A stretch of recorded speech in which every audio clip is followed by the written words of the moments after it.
தலவணங்கி ஜெபம் செய்வோம்.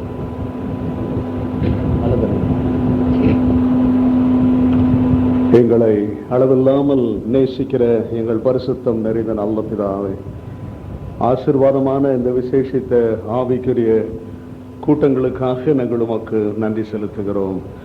இந்த பாப்பரம்பாக்கம் கிராமத்திலே நீர் உம்முடைய நாமத்துக்கு மகிமையாய் ஒரு ஆலயத்தையும் ஒரு ஊழியத்தையும் நீர் எழும்ப பண்ணி எம்மட்டுமாக அநேக ஆத்துமாக்களை உம்முடைய சன்னிதானத்திலே நீர் கூட்டி சேர்த்து வருகிற கிருபை நினைத்து நாங்கள் உமக்கு நன்றி செலுத்துகிறோம். உம்முடைய கனமான ஊழியத்தை பொறுப்பேற்று நடத்தி வருகிற உம்முடைய தாசனை இம்மட்டும் எத்தனையோ போராட்டங்கள், சோதனைகள், நெருக்கங்கள் மத்தியிலே நீர் வழிநடத்தி இந்த ஆண்டின் விசேஷித்த கூட்டங்களை கூட நடத்த நீர் கிருபளித்ததற்காக நாங்கள் உமக்கு நன்றி செலுத்துகிறோம். நேற்று மாலை நடந்த கூட்டத்தை நீர் ஆசீர்வதித்தீர், அதற்காக உமக்கு ஸ்தோத்திரம். இந்த ஆராதனையும் தொடர்ந்து மாலை நடக்கிற பொதுக்கூட்டத்தையும் எங்கள் தேவன் நீர் ஆசீர்வதிக்க வல்லவராய் நல்லவராய் இருக்கிறபடினால் உமக்கு ஸ்தோத்திரம். இவ்வளவு நேரமாய் உம்முடைய பிள்ளைகள் உம்மை துதிக்க, உம்மை பாட, உம்மை போற்ற, உம்மை தொழுது கொள்ள நீர் கிருபை செய்தீர். இப்பொழுதும் நாங்கள் தியானிக்கிற இந்த ஜீவனுள்ள வார்த்தைகளை எங்கள் ஆத்துமாவுக்கு பிரயோஜனமாக நீர் மாற்றிக்கொடும். பேசுகிற ஒன்றுக்கும் உதவாத அடிமையும் கேட்கிற உம்முடைய பிள்ளைகளையும் தேவனுடைய ஆவிக்குள்ளாக்கி ஆசீர்வாதத்தோடு எங்களை வழிநடத்தியருள வேண்டும் என்று கிறிஸ்து இயேசுவின் ஜீவனுள்ள நாமத்தில் வேண்டிக் கொள்கிறோம். ஆமென். உட்காரும். அப்போஸ்தலனாகிய பவுல் பிலிப்பியருக்கு எழுதின நிருபம் 4ஆம் அதிகாரம் 9ஆம் வசனத்தை நாம் வாசிக்க கேட்போம். பிலிப்பியருக்கு எழுதின நிருபம் 4ஆம் அதிகாரம் 9ஆம் வசனம். நீங்கள் என்னிடத்தில் கற்றும் அடைந்தும் கேட்டும் கண்டும் இருக்கிறவைகள் எவைகளோ அவைகளையே செய்யுங்கள்,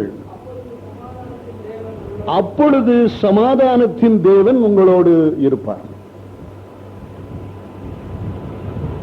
நீங்கள் என்னிடத்தில் கற்றும் அடைந்தும் கேட்டும் கண்டும் இருக்கிறவைகள் எவைகளோ அவைகளையே செய்யுங்கள், அப்பொழுது சமாதானத்தின் தேவன் உங்களோடு இருப்பார். தேவன் நம்முடைய கடத்திலே கொடுத்த பரிசுத்த வேதாகமும் தேவனுடைய வாக்கு தத்தங்களினால் நிறைந்த ஒரு புஸ்தகம். நம்முடைய தேவன் வாக்கு தத்தங்களின் தேவன். அவர் தமது வாக்கு தத்தங்களை தம்முடைய பிள்ளைகளுக்கு அவர் கொடுக்கிறவர். அவர் வாக்கு தத்தங்களை கொடுக்கிறது மாத்திரம் அல்ல, தாம் கொடுத்த வாக்கு தத்தங்கள் ஒவ்வொன்றையும் அவர் ஏற்ற காலத்திலே தம்முடைய பிள்ளைகளுடைய ஜீவியத்திலே நிறைவேற்றுகிற தேவனுமாய் இருக்கிறார். ஆபிரகாமுக்கு கர்த்தர் ஒரு வாக்கு தத்தம் பண்ணினார்.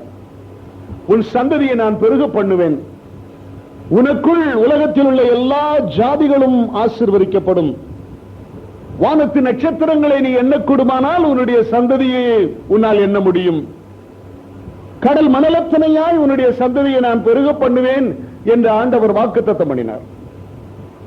அப்படி அவர் வாக்குத்தத்தம் பண்ணின போது ஆபிரகாமுக்கு பிள்ளை இல்லை. வயது 90 ஆனது, 100 ஆனது. ஆனாலும் ஆபிரகாம் கர்த்தருடைய வாக்குத்தத்தத்தை விசுவாசித்தான். எவ்வளவேனும் அவன் சந்தேகப்படவில்லை. கர்த்தர் ஏற்ற காலத்திலே அந்த வாக்குத்தத்தத்தை ஈசாக்கை அவனுக்கு குமாரனாக கொடுத்து கர்த்தர் அந்த வாக்குத்தத்தத்தை நிறைவேற்றினார். நம்முடைய தெய்வம் வாக்குத்தத்தங்களை நிறைவேற்றுகிற தெய்வம். இயேசு கிறிஸ்து பிறப்பதற்கு 700 ஆண்டுகளுக்கு முன்பாக தீர்க்கனாகிய ஏசாயா ஒரு வாக்குத்தத்தத்தை கொடுக்கிறார். நமக்கு ஒரு பாலகன் பிறந்தார், நமக்கு ஒரு குமாரன் கொடுக்கப்பட்டார், கர்த்தத்துவம் அவர் தோளின் மேல் இருக்கும், அவருடைய நாமம் அதிசயமானவர், ஆலோசனை கர்த்தர், வல்லமை உள்ள தேவன், சமாதான பிரபு, நித்திய பிதா எனப்படும் என்று வாக்குத்தத்தம் பண்ணினார். இந்த வாக்குத்தத்தத்தை பழைய ஏற்பாட்டு பரிசுத்தவான்கள், விசுவாசிகள், தேவனுடைய பிள்ளைகள் ஆர்வத்தோடு வாஞ்சையோடு எதிர்நோக்கிக் கொண்டிருந்தார்கள். காலம் நிறைவேறின போது கர்த்தர் அவிதமாக இந்த பூமியிலே தேவனுடைய குமாரனாக அவதாரம் எடுத்து அந்த வாக்குத்தத்தத்தை நிறைவேற்றினார். அவ்விதமாக நாம் வேதத்தில் வாசிக்கிற எத்தனையோ நூற்றுக்கணக்கான வாக்குத்தத்தங்களிலே இங்கே ஒரு வாக்குத்தத்தத்தை நாம் பார்க்கிறோம்.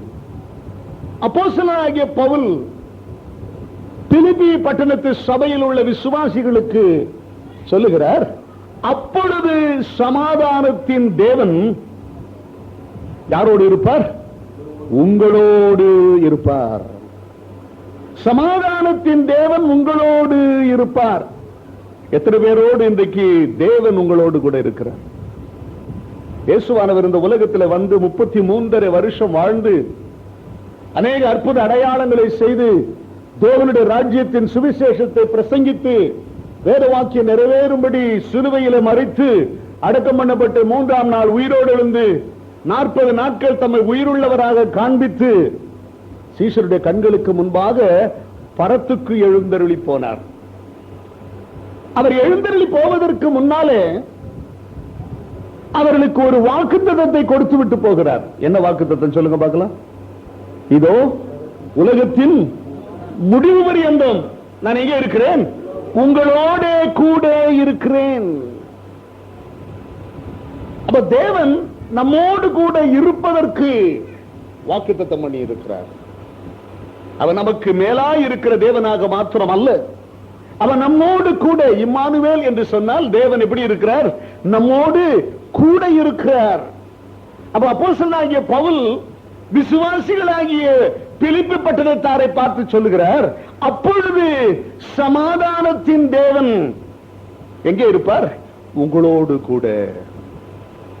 தேவன் உங்களோடு கூட இருப்பார் என்று சொல்லுவதற்கு பதிலாக இங்கே ஒரு வார்த்தையை சேர்த்து பவுல் சொல்லுகிறார். எந்த வார்த்தையை சேர்த்து சொல்லுகிறார்? என்ன தேவன் இருப்பார்? சமாதானத்தின் தேவன். நம்முடைய ஆண்டவருக்கு அநேக அடைமொழிகள் உண்டு, அட்ஜெக்டிவ்ஸ் என்று சொல்லுவார்கள். அவருடைய குணத்தை விளக்கக்கூடிய குணப்பெயர்கள் அநேகம் உண்டு. இந்த இடத்துல அப்போஸ்தலனாகிய பவுல் சொல்லுகிறது என்ன? சமாதானத்தின் தேவன் உங்களோடு கூட இருப்பார். நம்முடைய தேவன் சமாதானத்தின் தேவன். நேற்றைய தினம் தேவனுடைய சமாதானத்தை குறித்து நாம் தியானித்தோம். நம்முடைய தேவன் சமாதானத்தின் தேவன். அவர் எங்கே இருக்கிறாரோ அங்கே சமாதானம் உண்டு. உயிர்த்தெழுந்த இயேசு பூட்டி இருந்த வீட்டிற்குள்ளே சீஷர்கள் மத்தியில் வந்த பொழுது முதலாவது அவர் வாய் திறந்து என்ன சொன்னார்? உங்களுக்கு என்ன உண்டாக கிடவது? சமாதானம் உண்டாக கிடவது. நாம் ஒருவரை ஒருவர் தமிழ்நாட்டிலே விசுவாசிகளாக சந்திக்கும் போது எப்படி நம்ம வாழ்த்துகிறோம்? கர்த்தருக்கு ஸ்தோத்திரம் சொல்றோம், இல்லைன்னா என்ன சொல்றோம்? பிரைஸ் தி லார்ட்ங்கிறோம், இல்லீங்களா? இல்ல மற்றபடி உலக பிரகாரமானவர்களை சந்திக்கும் போது வணக்கம் என்று சொல்லுகிறோம், நமஸ்தே என்று சொல்லுகிறார்கள், நமஸ்காரம் என்று சொல்லுகிறார்கள், இல்லாவிட்டால் good morning, good afternoon, good evening என்று சொல்லுகிறார்கள். ஆனால் யூதர்கள் ஒருவர் சந்திக்கும் போது என்ன சொல்லி வாழ்த்துவார்கள்? உங்களுக்கு என்ன உண்டாக கிடவது? சமாதானம் உண்டாக கிடவது. உங்களுக்கு சமாதானம் உண்டாக கிடவது. காரணம் என்ன? இன்றைக்கு மனிதனுக்கு அதிக தேவையான ஒரு பொக்கிஷம் உண்டானால் அது தேவனுடைய சமாதானம். இன்னைக்கு சமாதானம் இல்லாமல் தான் மனிதன் அநேக கவலைகளினாலே, கண்ணீரினாலே, பயத்தினாலே, புகழினாலே, பாரத்தினாலே இன்னைக்கு அலசடிப்பட்டுக் கொண்டு ஜீவிக்கிற ஒரு காலகட்டத்தில் நாம் இருக்கிறோம். பணம் இருக்கிறது, உடுப்பு இருக்கிறது, படிப்பு இருக்கிறது, வாகனம் இருக்கிறது, ஆனா உள்ளத்துல என்ன கிடையாது? சமாதானம் கிடையாது. சமாதானம் இல்லை. வயசானவனுக்கும் சமாதானம் இல்லை, வாலிபனுக்கும் சமாதானம். பூமியும் படைத்த தேவன் என்று வாசிக்கிறோம். எத்தனையோ அடைமொழியினாலே அவர் அழைக்கப்படுகிற அதே நேரத்தில் அவர் சமாதானத்தின் தேவன் என்றும் அழைக்கப்படுகிறார். அவர் சமாதானத்தின் தேவன். அப்போஸ்தலனாகிய பவுலின் வசனத்தின் அடிப்படையிலே நாம் இந்த நேரத்தில் பார்த்து கடந்து செல்வோம். ரோமருக்கு எழுதின நிருபம் அதிகாரம் 20ஆம் வசனத்தை வாசி. ரோமர் 16:20. சகோதரர் எல்லாரும் உங்களை வாழ்த்துங்கள், ஒருவரை ஒருவர் பரிசுத்த முத்தத்தோடு வாழ்த்துங்கள். பவுலாகி நான் என் கையெழுத்தாலே உங்களை வாழ்த்துகிறேன். 16:20. சமாதானத்தின் தேவன் சீக்கிரமாய் சாத்தானை கால்களின் கீழே என்ன செய்வார்? நசுக்கி போடுவார். சாத்தான்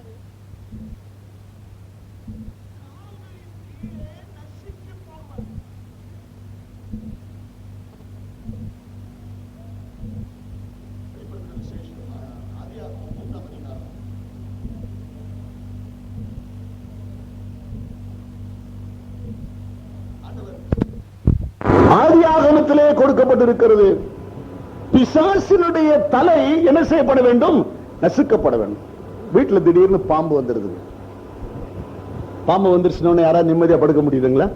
ஐயோ பாம்பு பாம்பு பாம்பு என்ன செய்யறோம்? வீட்டுல இருக்கிற கட்டை கிட்ட எல்லாத்தையும் பொருள் எல்லாம் எடுத்து அதை என்ன செய்யறோம்? தேடுறோம். தேடி கண்டுபிடிச்ச உடனே பாம்பை எங்க அடிக்கணும்? வால்ல அடிக்கணுமா, வயிற்றுல அடிக்கணுமா, தலையில அடிக்கணுமா? தலையில அடிக்கணும். தலைய மாத்திரம் அடிக்காம விட்ட தொலைஞ்சிடும். அவன் பாம்பை பார்த்தா முதல்ல எங்க அடிக்கிறான்? தலையில அடிக்கிறான். இன்னைக்கு கூட ஹெல்மெட் போட்டுக்கிட்டு ஓட்டணுங்கிறான். எதுக்குங்க? தலையில அடிபட்டா மனுஷன் என்ன செஞ்சிருவான்? செத்துருவான். அப்ப தலைதான் முக்கியமான ஒரு காரியம். தலையில தான் அத்தனை வல்லமையும் இருக்கிறது. தலைதான் சிந்திக்கிறது, தலைதான் பேசுகிறது, தலைதான் பார்க்கிறது, தலைதான் கேட்கிறது, தலைதான்.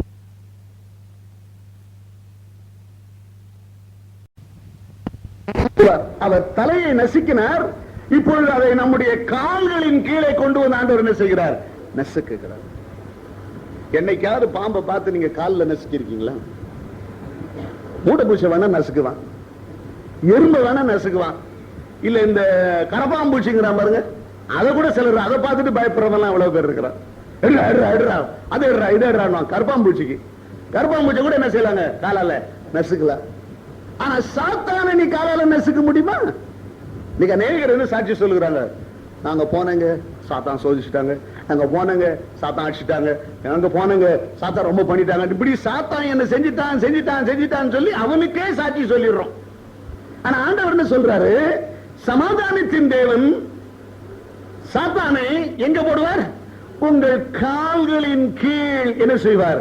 நசுக்கி போடுவார். கால்களின் கீழ் நசுக்கி போடுவார். அப்ப ஆண்டவர் சமாதானத்தின் தேவனாக இருந்தாலும் அந்த சமாதானத்தின் தேவன் சத்துருவின் மேல் நமக்கு எதை கொண்டு வருகிறவராக இருக்கிறார்? ஒரு ஜெயத்தை கொண்டு வருகிறவராக இருக்கிறார். கிறிஸ்தவ வாழ்க்கை என்பது ஒரு அமைதியான ஒரு வாழ்க்கை அல்ல, ஒரு போராட்டமான ஒரு வாழ்க்கை. வேதம் என்ன சொல்கிறது? விசுவாசத்திலே நல்ல போராட்டத்தை என்ன செய்? போராடு. அப்படின்னா ஒரு யுத்தம். இந்த யுத்தத்திலே நமக்கு ஜெயம் கிடைக்க வேண்டுமானால் சத்துரு நம்முடைய காலின் கீழ் நசுக்கப்பட வேண்டும். அப்ப சத்துருவை நம்முடைய காலின் கீழ் கொண்டு வந்து நிறுத்தி அதன் மேல் நம்முடைய காலை வைத்து நசுக்கி நாம் ஜெயம் கொண்டவர்களாய் நிற்க வேண்டுமானால் யார் நம்மோடு கூட இருக்க வேண்டும்? சமாதானத்தின் தேவன் நம்மோடு. சமாதானத்தின் தேவன் சாத்தானை உங்கள் கால்களின் கீழே என்ன செய்வார்? நசுக்கி போடுவார். நசுக்கி போடுவார். அப்ப சாத்தானை நம்ம பார்க்கும்போது எப்படி பார்க்கணும்? ஒரு சின்ன பூச்சி மாதிரி பார்க்கணும். சாத்தானை நம்ம எப்படி பார்க்கிறோம்? ஒரு பெரிய மலையை மாதிரி பார்க்கிறோம். அதனாலதான் அவன் நம்மளை பயமுறுத்திக்கிட்டே இருக்கிறான். டே உன்னை என்ன செய்ய போறாரு ஆண்டவர்? என் காலின் கீழே கொண்டு வந்து என்ன செய்ய போறாரு? நசுக்க போறாரு என்று சாத்தானை பார்த்து நம்ம சொல்லும் போது அவன் பயந்து நம்ம விட்டு ஓடுகிறவனாக இருப்பான். சமாதானத்தின் தேவன் சாத்தானை நம்முடைய காலின் கீழ் நசுக்குகிற தேவனாக இருக்கிறார். சரி, இரண்டாவதாக எபிரேயர்கள் 1 தெசலோனிக்கர் 5ஆம் அதிகாரம் 23ஆம் வசனத்தை வாசிப்போம். சமாதானத்தின் தேவன் தாமே உங்களை முற்றிலும் என்ன செய்வாராக? சமாதானத்தின் தேவன் சாத்தானை நம்முடைய காலின் கீழ் நசுக்குகிறது மாத்திரமல்ல, சத்ருவின் மேல் நமக்கு அவர் ஜெயம் கொடுக்கிறது மாத்திரமல்ல, நம்மை அவர் என்ன செய்கிறவராக இருக்கிறார்? முற்றிலும் பரிசுத்தமாக்குகிறவர். முற்றிலும் பரிசுத்தம். முற்றிலும் பரிசுத்தம் என்று சொல்லும் போது முழுமையான ஒரு தூய்மையான ஒரு ஜீவியம். எதுல எல்லாம் முற்றிலும் பரிசுத்தம்? தொடர்ந்து வாசிங்க. உங்கள் ஆவி, ஆத்துமா, சரீரம் முழுவதும்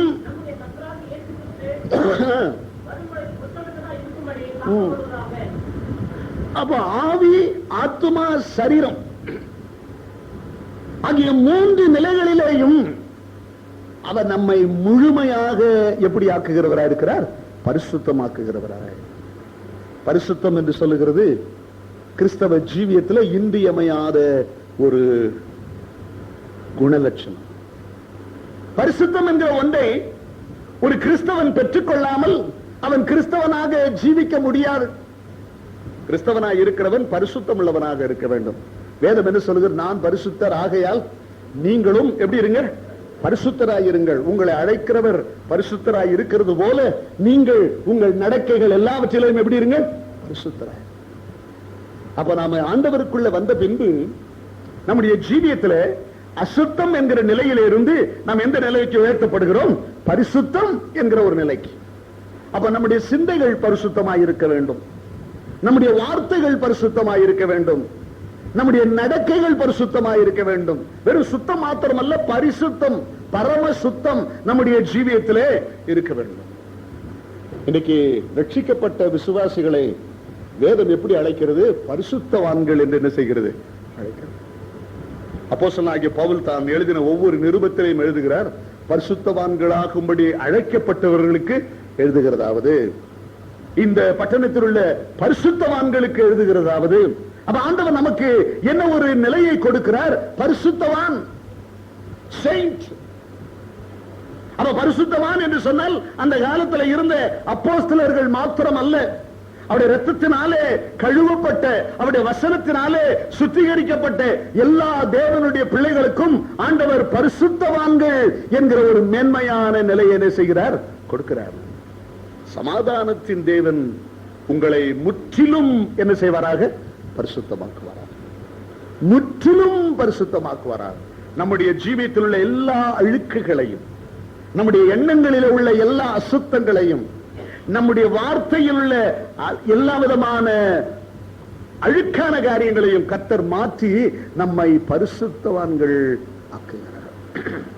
நம்ம ஆண்டவராகிய இயேசுவை அறிவதற்கு முன்னாலே எத்தனையோ அசுத்தமான காரியங்களை நாம் சிந்திக்கிறோம், அசுத்தமான காரியங்களை நாம் பேசுகிறோம், அசுத்தமான இடங்களுக்கு போகிறோம், அசுத்தமான காரியங்களில் நாம் ஈடுபடுகிறோம். ஆனால் கர்த்தராகிய இயேசு கிறிஸ்துவை ஒருவன் ஏற்றுக்கொண்டு அவன் ரட்சிப்பின் அனுபவத்துக்குள்ள வந்த பிறகு அவனுடைய ஜீவன் எப்படி மாற்றப்பட வேண்டும்?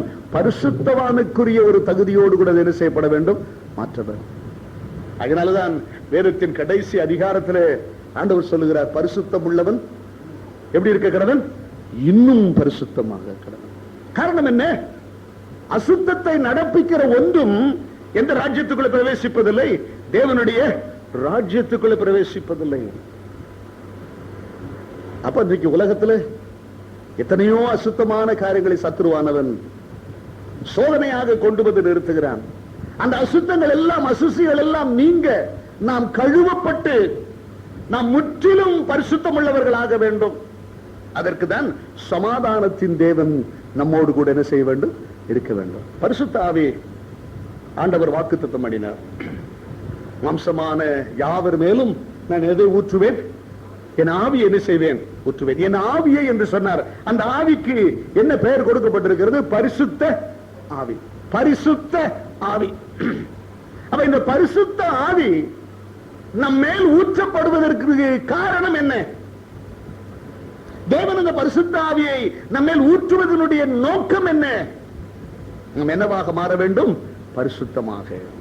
அநேகர் இன்றைக்கு பரிசுத்த ஆவியை பெற்றால் பாஷை பேசுகிறது மாத்திரம் போதும் என்று நினைக்கிறார்கள்.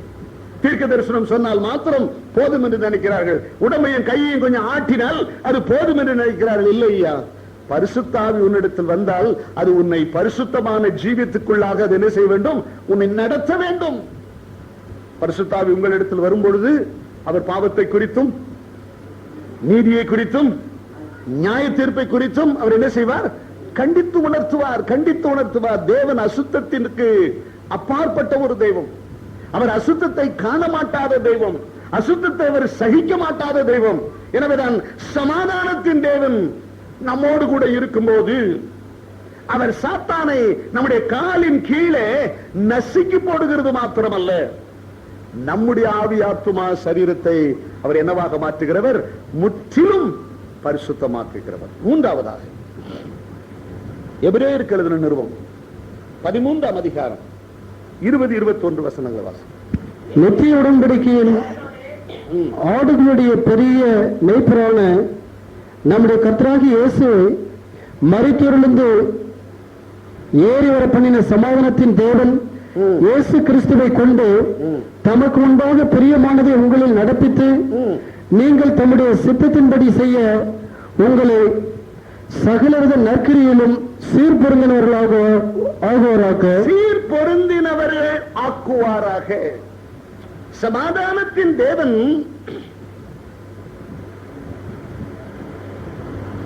இயேசு கிறிஸ்துவை கொண்டு தமக்கு முன்பாக பிரியமானதை உங்களில் நடப்பித்து நீங்கள் தம்முடைய சித்தத்தின்படி செய்ய உங்களை சகலவித நற்கிரியைகளிலும் சீர்பொருந்த பண்ணுவாராக.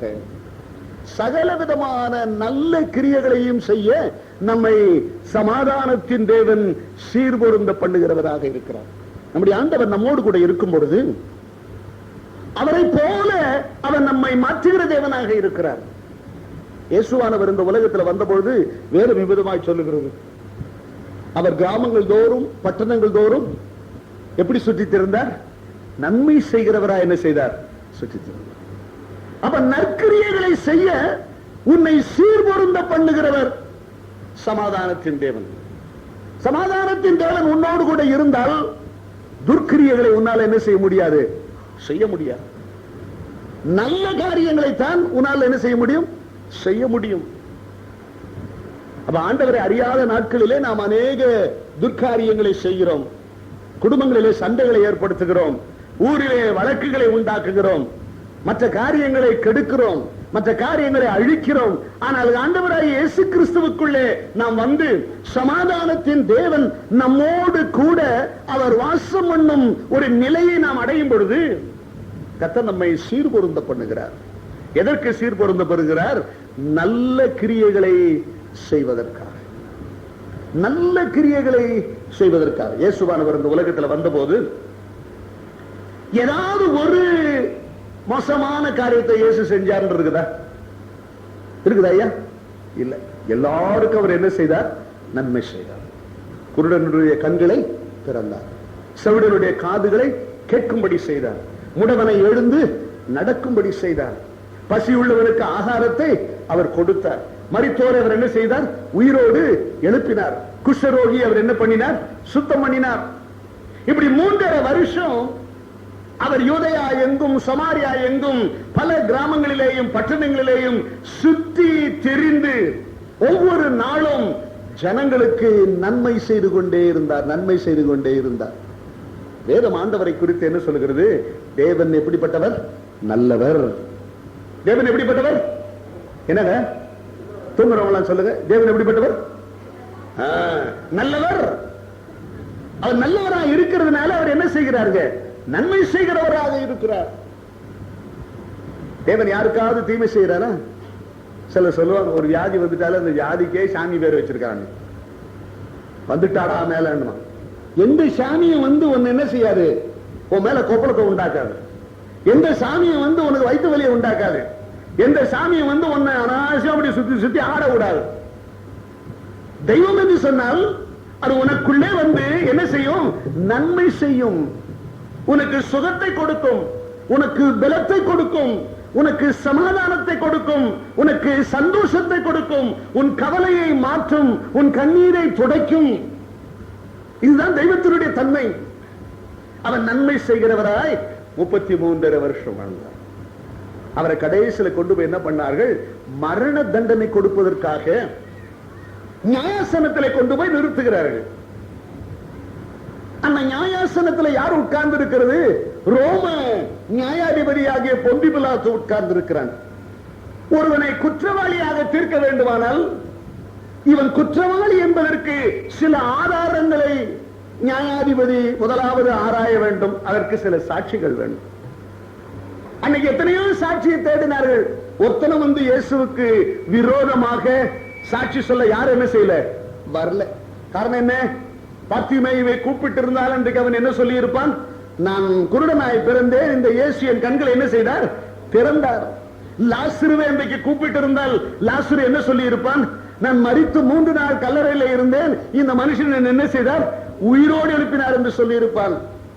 மகதலேனா மரியாதை கூப்பிட்டு இருந்தால் அவள் என்ன சொல்லி இருப்பாள்? என் மேல் 7 பிசாசு இருந்தது, அதை இவர் என்ன செய்தார்? துரத்தினார் என்று சொல்லி இருப்பார். அப்ப வந்தவங்கள்லாம் அவரை குறித்து என்னதான் சாட்சி சொல்லி இருப்பாங்க? அவர் நன்மை செய்தார் ஐயா, அவர் நன்மை செய்தார் ஐயா, அவராலே தான் இந்த நன்மை. நான் குருடனாய் இருந்தேன், இப்பொழுது காண்கிறேன். நான் செவிடனாய் இருந்தேன், கேட்கிறேன். முடவனாய் இருந்தேன், நடக்கிறேன். குஷ்டரோகியாய் இருந்தேன், சுத்தமாக இருக்கிறேன். மரித்தேன், உயிரோடு இருக்கிறேன். இவர் தான் எனக்கு நன்மை செய்தார், நன்மை செய்தார் என்று சொல்லுவார். ஒரு சாட்சியும் கிடைக்கலன்னா உடனே இவனுக்கு என்ன பண்ணானுங்க? பொய் சாட்சி கொண்டு வந்து நிறுத்தினாங்க. பொய் சாட்சியை நிறுத்தி அவர் மேல் அநியாய பழியை கொண்டு வந்துதான் சிலுவை மரணத்துக்கு அவர் என்ன செய்தார்கள்? ஒப்புக் கொடுத்தார்கள். காரணம் என்ன? அவர் நன்மை செய்கிறவராய் ஆதி முதல் அந்த வரைக்கும் இருந்தார். அந்த தெய்வம், அந்த சமாதானத்தின் தேவன் நம்மோடு கூட இருந்தால் அவர் நம்மை என்ன செய்வாராம்? நற்கிரியையிலே சீர்வொருந்த பண்ணுவார். சிலருக்கு பாருங்க, நன்மை செய்யணும்னு நினைச்சாலும் நன்மை செய்யவே தெரியாது. ஒரு வீட்டுக்குள்ள போனாலும் அங்க என்னவா கலடா பண்ணிட்டு தான் வருவான். ஒரு கல்யாணத்துக்கு போனாலும் அங்க ஒரு கலடா பண்ணுவான். ஒரு கன்வென்ஷன் கூட்டத்தில் போனாலும் என்ன செய்வாங்க? ஒரு கலடா பண்ணுவான். காரணம் என்ன? அவனுக்கு அது வரவே வராது. அவன் சொல்றான், ஒருத்தன் சொல்றான், சார் வாயை திறந்தா எனக்கு பொய்ய தவிர வேற ஒண்ணும் வரல சார்ங்கிறான். அப்ப ஏன் வாயை திறக்கிற? அதுதானே வருது. வாயை மூடிக்கினே இரு, அது உள்ளே இருக்கட்டும். காரணம் என்ன? என்ன எவனையாவது சிந்தணும், எவனையாவது 2 முடிச்சு போடணும், எங்கேயாவது ஒரு குடும்பத்துல 2 கலகத்தை உண்டாக்கணும், ஒரு சபையில 2 கலடா பண்ணணும், ஒரு ஊர்ல 2 இது பண்ணணும். இதுக்குன்னே அலையறானுங்க. இப்படிப்பட்ட ஆட்களை எல்லாம் ஆண்டவர் சந்திக்கும் போது அவர் எப்படி மாற்றுகிறார்? நற்கிரியைகளை செய்ய அவர் எப்படி மாற்றுகிறார்? சீர்பொருந்த பண்ணுகிறவராக. சவுலை குறித்து நாம் வேதத்தில் பார்க்கிறோம். அவன் சபையை என்ன செய்தானா? துன்பப்படுத்தினான். தன்னுடைய சாட்சியில எழுதுகிறான், நான் பக்தி வைராக்கியத்தின்படி சபையை என்ன செய்தேன்? நான் துன்பப்படுத்தினேன். தமஸ்குக்கு போகிற வழியிலே ஒரு சத்தம் கேட்கிறது. அது என்ன சத்தம்? சவுலே சவுலே, என்னங்க முள்ளில் உதைக்கிறது உனக்கு கடினமா? இப்ப இவன் கேட்கிறான், நீ யார்? ஆண்டவரே நீர் யார்? ஆண்டவர் என்ன சொல்லுகிறார்? நான் தான் இயேசுனார. என்ன சொன்னாருங்க? நீ துன்பப்படுத்துகிற இயேசு நானே. அவன் யாரை துன்பப்படுத்துறான் பாருங்க. ஆண்டவருடைய பிள்ளைகளை துன்பப்படுத்தினால் அது யாரை துன்பப்படுத்துவதற்கு ஒப்பாகும்? தேவனை. இன்னைக்கு அநேகர் என்ன நினைக்கிறது? நல்லா குட்டம் பாரு, நல்லா வச்சம் பாரு, நல்லா வாங்கட்டீங்க, நல்லா கண்ணீர் விட்டியான். ஆனா நம்மள அவன் துன்பப்படுத்தலையா? அவன் யாரை துன்பப்படுத்துறான்? ஆண்டவரை துன்பப்படுத்தினான். ஆண்டவரை துன்பப்படுத்துகிறார். அப்படி துன்பப்படுத்தின சவுலை ஆண்டவர் எப்படி மாற்றுகிறார்? தம்முடைய சுவிசேஷத்தை அறிவிக்கிற, தம்முடைய நன்மையை உலகத்துக்கு கொடுக்கிற, பிரஜாதிகளுக்கு சுவிசேஷத்தை கொண்டு செல்லுகிற ஒரு பாத்திரமாக கர்த்தர் மாற்றி சமாதானத்தின் தேவன் நற்கிரியைகளை செய்ய அவன் என்ன ஆக்கினார்? சீர்பொருந்தினவர் ஆக்கினார். அப்ப சமாதானத்தின் தேவன் நம்மோடு கூட இருக்கும் பொழுது சாத்தான் எங்க இருப்பான்? எங்க இருப்பான்? யார் கால் கீழே? நம்முடைய காலின் கீழே. சமாதானத்தின் தேவன் நம்மோடு இருந்தால் நமக்கு ஜெயம் உண்டு. சாத்தான் எங்க இருக்கிறான்? நமது காலின் கீழ். சமாதானத்தின் தேவன் நம்மோடு இருந்தால் அவர் நம்மை முற்றிலும் என்ன செய்வார்? பரிசுத்தமாக்குவார். சமாதானத்தின் தேவன் நம்மோடு இருந்தார், அவர் நற்கிரியைகளை செய்ய நம்ம என்ன ஆக்குகிறார்? சீர்பொருந்த பண்ணுகிறவராக இருக்கிறார். சரி, ரொம்ப சந்தோஷம். சமாதானத்தின் தேவன் நம்மோடு இருந்தால் அப்படி. வாசிங்க மறுபடியும் பிலிப்பியர் 4ஆம் அதிகாரம் 9ஆம் வசனம்.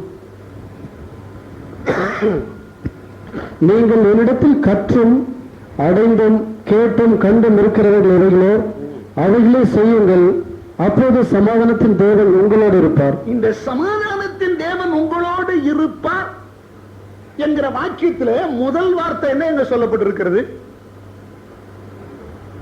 பாருங்க. என்ன சொல்லப்பட்டிருக்குது? அப்ப அப்பொழுது, எப்பொழுது? அப்பொழுது. அங்கதான் இருக்குது விஷயமே. அப்பொழுது வேதத்துல எங்கெல்லாம் அப்பொழுது வருதோ அதெல்லாம் ஒரு விரலை வச்சுக்கிட்டு எப்பொழுதுன்னு கேட்கணும் இல்லைங்களா? அப்பொழுது உங்களுக்கு சாப்பாடு போடப்படும்னா முதல்ல என்ன கேட்கிறான்? எப்பொழுது? கூட்டத்துக்கு முன்னாலேயா, கூட்டத்துக்கு பின்னாலேயா, கூட்டம் நடந்துகிட்டு இருக்கும் போதா? எதை தெரிஞ்சுக்க விரும்புறான்? எப்பொழுது? அதுக்கெல்லாம் தெரியுது இல்ல, எப்பொழுது சாப்பாடு போடப்படும், எப்பொழுது பானம் கொடுக்கப்படும், இதெல்லாம் தெரிஞ்சுக்கணும். ஆனா சமாதானத்தின் தேவன் கண்ட வேலைக்கு வந்து உன் கூட இருந்துருவார? நீ நினைச்சா வந்து இருந்துருவார? கிடையாது. அவர் ஒரு கண்டிஷன் வச்சிருக்காரு. அப்பொழுது. எப்பொழுது? அப்பொழுது. அப்பொழுது சமாதானத்தின் தேவன் எங்கே இருப்பார்? உங்களோடு. சாத்தானை உன் காலின் கீழ் நசுக்க, உன் ஆவியாத்துமா சரீரத்தை முற்றிலும் பரிசுத்தமாக்க, உன்னை நற்கிரியைகளை செய்ய சீரும் பொருந்தினவன் ஆக்க. அப்பொழுது. எப்பொழுது? அதுதாங்க மேல வாசிக்கணும். வாசிக்க மறுபடியும் நீங்கள் நீங்கள் நீங்கள் என்னிடத்தில் கற்றும். யாரிடத்தில்? இந்த நிருபத்தை எழுதுகிற அப்போஸ்தலனாகிய பவுலினிடத்தில் கற்றும் அடைந்தும் அடைந்தும் கேட்டும் கேட்டும் கண்டும் இருக்கிறவைகள் இருக்கிறவைகள் எவைகளோ அவைகளையே செய்யுங்கள். அவைகளையே. அந்த ஏனா இருக்குது பாருங்க, அதான் ரொம்ப முக்கியம். அவைகளையும் செய்யுங்கள், இவைகளையும் செய்யுங்கள் அல்ல, அவைகளை ஏ. அப்போஸ்தலனிடத்தில் நீ எதை கேட்டாயோ, அப்போஸ்தலனிடத்தில் நீ எதை கண்டாயோ, அப்போஸ்தலனிடத்திலிருந்து என்னத்தை கற்றாயோ, அப்போஸ்தலனிடத்திலிருந்து எதை நீ அடைந்தாயோ அதையே. என்னய்யா தூக்கிட்டீங்களா? அதையே என்ன பண்ணுங்க? செய்யுங்கள். எதையே செய்யுங்கள், அதையே செய்யுங்கள். எதையே செய்யுங்கள்? அப்போஸ்தலரிடத்தில் கற்றும் கேட்டும் கண்டும் அடைந்தும் இருக்கிறவைகள் அவைகளோ. அப்ப எதன்படி நீ செய்தால் சமாதானத்தின் தேவன் உன்னோடு இருப்பார்.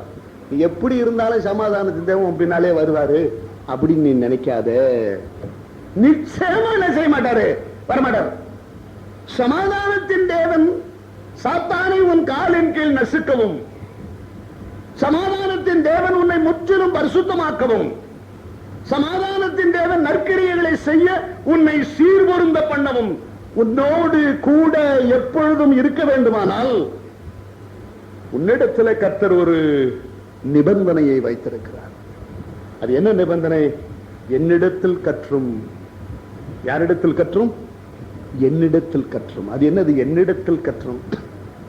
இப்ப எங்க போறது? பவுலுக்கு அவர் செத்து அவரை புதைச்சு போட்டாங்க. பவுலிடத்தில் போய் நம்ம என்ன கற்றுக்கொள்ளுகிறது என்று நினைக்கிறோம் இல்லையா? அதுதான் அப்போஸ்தலருடைய உபதேசம். வாசிப்போம். அப்போஸ்தலர் நடபடிகள் 2ஆம் அதிகாரம்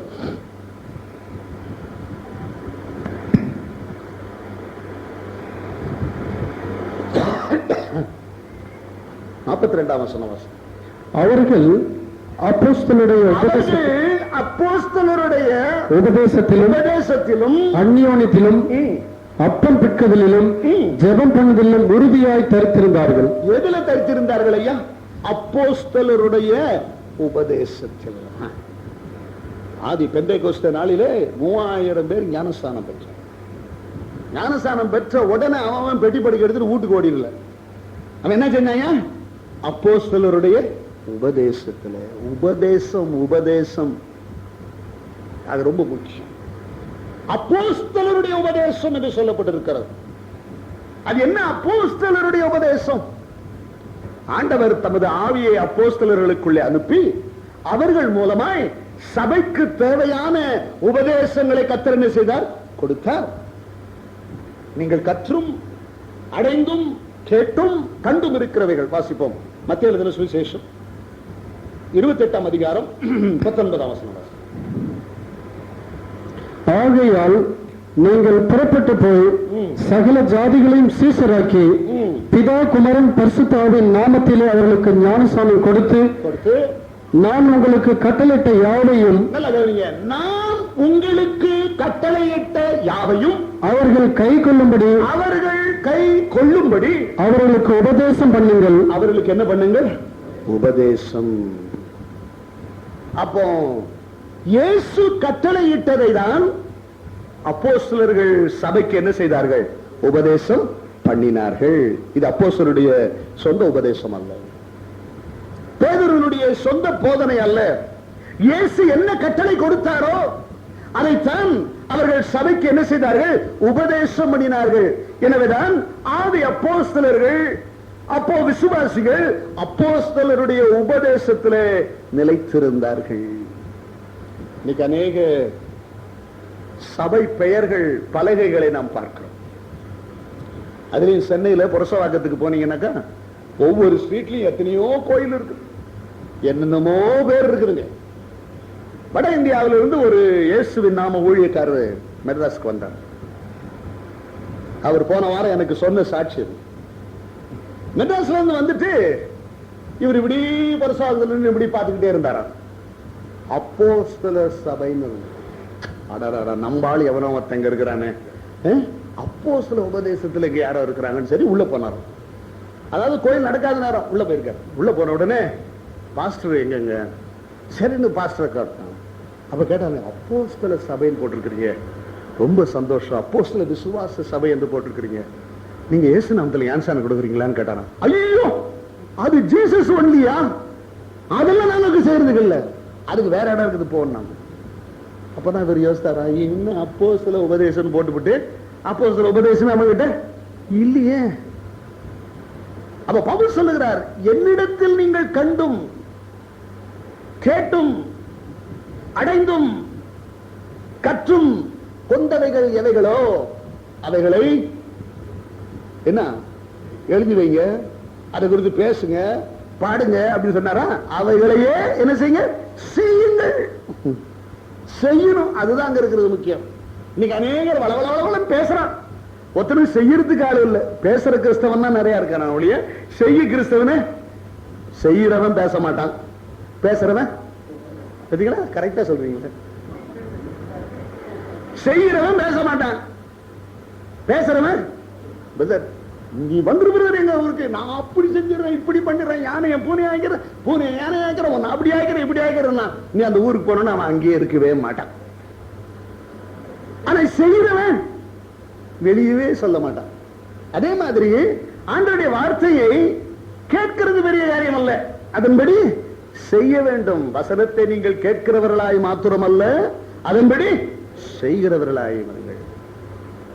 அப்ப அப்போஸ்தலரிடத்தில் நீங்கள் அடைந்தது, கேட்டது, கண்டது, கற்றது, பெற்றது, இவைகள் எல்லாம் என்னவோ அவைகளின்படியே. அப்ப இன்றைக்கு அப்போஸ்தலரிடத்திலிருந்து நம்ம என்னத்தை காண்றது? அவங்க எத்தனையோ வருஷத்துக்கு முன்னால ஜீவிச்சாங்க. இந்த அப்போஸ்தலரிடத்தில் என்னையா கேட்கிறது என்று நான் பார்த்தோமானால் வேதத்துல ரெண்டு பாகம் இருக்கிறது. ஒன்று பழைய ஏற்பாடு, இன்னொன்று புதிய ஏற்பாடு. பழைய ஏற்பாட்டுல 39 புஸ்தகங்கள் இருக்குது, புதிய ஏற்பாட்டுல 27 புத்தகங்கள் இருக்கு. முதல் புஸ்தகத்துக்கு பேர் என்னையா?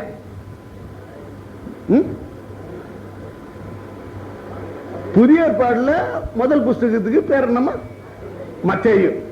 புதிய ஏற்பாடுல கட்சி புஸ்தகத்துக்கு பேர் என்னமா? வெளிப்படுத்தல். இது ரெண்டையும் பார்த்தாலே மத்தேயு அவர் ஒரு அப்போஸ்தலர். வெளிப்படுத்தல் யாருக்கு வெளிப்படுத்தின விசேஷம்? யோவானுக்கு. அப்ப இந்த 27 புஸ்தகமும் யாருடைய உபதேசம்? அப்போஸ்தலருடைய உபதேசம். 4 சுவிசேஷங்கள் மூலமாய் இயேசுவினுடைய சரித்திரத்தை அவர்கள் சொல்லி இருக்கிறார்கள். ஒரு நடவடிக்கைகள் மூலமாய் சபையின் சரித்திரத்தை சொல்லி இருக்கிறார்கள். பின்பு நிருபங்கள் மூலமாய் சபைக்குரிய ஆலோசனையை சொல்லி இருக்கிறார்கள். பின்பு வெளிப்படுத்தல் மூலமாய் சபையினுடைய முடிவை குறித்து சொல்லி இருக்கிறார்கள். அப்ப அப்போஸ்தலருடைய உபதேசத்தின்படி கேட்டு கண்டு கற்று அடைந்து நீ செய்ய வேண்டுமானால் நீ கேட்கிறதற்கும் காணுகிறதற்கும் கற்றுக்கொள்ளுகிறதற்கும் உரிய ஒரு இடம் சத்திய வேதாகமம். அப்ப அப்போஸ்தலருடைய உபதேசம் மத்தேயு 1ஆம் அதிகாரம் 1 வசனத்திலிருந்து வெளிப்படுத்தின விசேஷம் கடைசி அதிகாரம் கடைசி வசனம் வரைக்கும் பரிசுத்த ஆவியானவர் அப்போஸ்தலர்களை கொண்டு சபைக்கு கொடுத்த உபதேசத்தை நாம் என்ன செய்கிறோம்? அங்கே காண்கிறோம். அவைகளை நாம் கேட்டு கண்டு கற்று அடைந்து வாசித்து விளங்கிக் கொண்டு அவைகளின்படியே நாம் செய்வோமானால் யார் நம்மோடு கூட இருப்பா? அப்போஸ்தலர்கள் அல்ல. யார் நம்மோடு இருப்பா? சமாதானத்தின் தேவன். அப்ப பாருங்க, அப்போஸ்தலருடைய உபதேசத்தின்படி ஒருவன் செய்யும் போது சமாதானத்தின் தேவன் நம்மோடு கூட இருக்கிறார். அப்போஸ்தலர்கள் நம்மோடு கூட இருக்கிறது இல்லை. அவர் உபதேசத்தை கொடுத்து விட்டு போய்விட்டார்கள். ஆனால் அந்த உபதேசம் தேவனுடைய உபதேசம். அதை நாம் கண்டு கேட்டு கற்று அதன்படி நாம் செய்யும் போது சமாதானத்தின் தேவன் நம்மோடு கூட இருக்கிறார். அப்ப தேவன் நம்முடைய பட்சத்தில் இருக்க வேண்டும். சங்கீதக்காரன் ஒரு அருமையான வசனம் சொல்லுகிறார், கர்த்தர் என் பட்சத்தில் இருக்கிறார், நான் யாருக்கும் என்ன செய்கிறது இல்லை, பயப்படுகிறது. கர்த்தரின் பட்சத்தில் இருக்கிறார், நான் யாருக்கும் பயப்படுகிறது இல்லை. அப்ப கர்த்தர் உன் பட்சத்தில் இருக்க வேண்டுமானால், கர்த்தர் உன்னோடு இருக்க வேண்டுமானால், உன்னோடு கூட அவர் எப்பொழுதும் இருக்க வேண்டுமானால், சமாதானத்தின் தேவனாக அவர் இருக்க வேண்டுமானால், அப்போஸ்தலருடைய உபதேசம் இதை நீ அறிய வேண்டும், இதை நீ கற்றுக்கொள்ள வேண்டும். இதன்படி நீ வாழ்க்கையை அமைத்து செய்ய வேண்டும். அப்போ ஞானஸ்நானம் அப்போஸ்தலருடைய உபதேசத்தின்படி, குடும்ப வாழ்க்கை அப்போஸ்தலருடைய உபதேசத்தின்படி, சமுதாய ஜீவியம் அப்போஸ்தலருடைய உபதேசத்தின்படி, உன் நடை உடை பாவனை அப்போஸ்தலருடைய உபதேசத்தின்படி, சபை ஆராதனை அப்போஸ்தலருடைய உபதேசத்தின்படி, ஊழியம் அப்போஸ்தலருடைய உபதேசத்தின்படி, எல்லாம் அப்போஸ்தலருடைய உபதேசத்தின்படி. அப்படி இருந்தால்தான் சமாதானத்தின் தேவன் என்ன செய்வார்? உன்னோடு கூட இருப்பார். அதை நீ மாற்றுவாயானால், அதை நீ வேறாக திருத்து அதன்படி நீ செய்ய முற்படுவாயானால், ஒருவேளை மனுஷன் உன் கூட இருக்கலாம், கூட்டம் உன் கூட இருக்கலாம், ஆனா யாரும் இருக்க மாட்டான் கூட. சமாதானத்தின் தேவன் உன்னோடு இருக்கிறவல்ல. தேவ வசனத்தின்படி அப்போஸ்தலர் மூலமாய் கர்த்தர் கொடுத்த அந்த உபதேசத்தின்படி நடக்கிறவன் எவனோ, செய்கிறவன் எவனோ, அவனோடு கூட சமாதானத்தின் தேவன் இருந்து 3 காரியங்களை செய்கிறார். என்ன 3 காரியம் சொல்லுங்க பார்க்கலாம். முதலாவது, சாத்தானை என்ன செய்வார்? நம்முடைய காலின் கீழ் நசுக்கி போடுவார். இரண்டாவது, நம்முடைய ஆவி ஆத்துமா சரீரத்தை முற்றிலும் அவர் என்ன செய்வார்? பரிசுத்தமாக்குவார். மூன்றாவது, நற்கிரியைகளை செய்ய நம்மை சீர்வொருந்தினவராக மாற்றுவார்.